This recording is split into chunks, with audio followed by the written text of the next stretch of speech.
وقضينا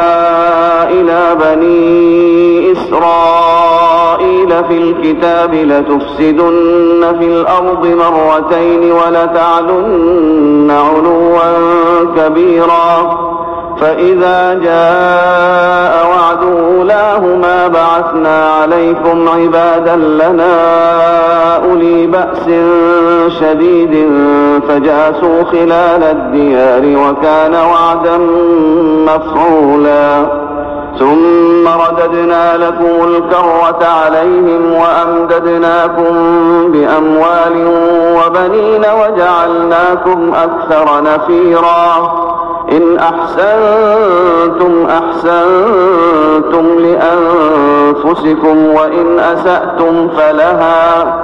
فإذا جاء وعد الآخرة ليسوءوا وجوهكم وليدخلوا المسجد كما دخلوه أول مرة وليتبروا ما علوا تتبيرا عسى ربكم أن يرحمكم وإن عدتم عدنا وجعلنا جهنم للكافرين حصيرا إن هذا القرآن يهدي للتي هي أقوم ويبشر المؤمنين الذين يعملون الصالحات أن لهم أجرا كبيرا وأن الذين لا يؤمنون بالآخرة أعتدنا لهم عذابا أليما ويدعو الإنسان بالشر دعاءه بالخير وكان الإنسان عجولا وجعلنا الليل والنهار آيتين فمحونا آية الليل وجعلنا آية النهار مبصرة لتبتغوا فضلا من ربكم ولتعلموا عدد السنين والحساب وكل شيء فصلناه تفصيلا وكل إنسان ألزمناه طائره في عنقه ونخرج له يوم القيامة كتابا يلقاه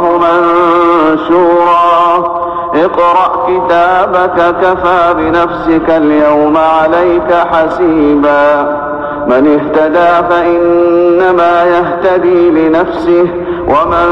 ضل فإنما يضل عليها ولا تزر وازرة وزر أخرى وما كنا معذبين حتى نبعث رسولا وإذا أردنا أن نهلك قرية أمرنا متر فيها ففسقوا فيها فحق عليها القول فدمرناها تدميرا وكم أهلكنا من القرون من بعد نوح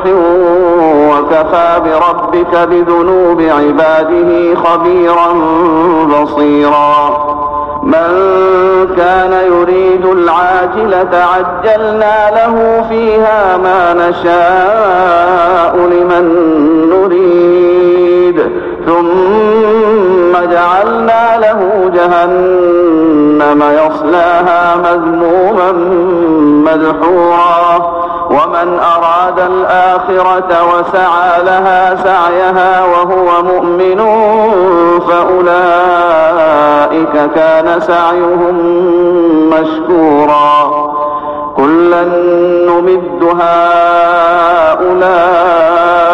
وهؤلاء من عطاء ربك وما كان عطاء ربك محظورا انظر كيف فضلنا بعضهم على بعض وللآخرة أكبر درجات وأكبر تفضيلا لا تجعل مع الله إلها آخر فتقعد مذموما مخذولا وقضى ربك ألا تعبدوا إلا إياه وبالوالدين إحسانا إما يبلغن عندك الكبر أحدهما أو كلاهما فلا تقل لهما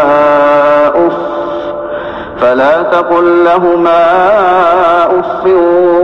ولا تنهرهما وقل لهما قولا كريما واخفض لهما جناح الذل من الرحمة وقل رب ارحمهما كما ربياني صغيرا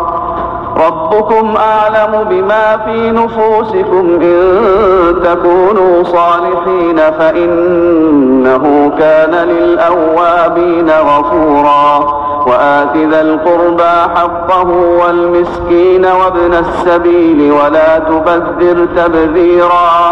إن المبذرين كانوا إخوان الشياطين وكان الشيطان لربه كفورا.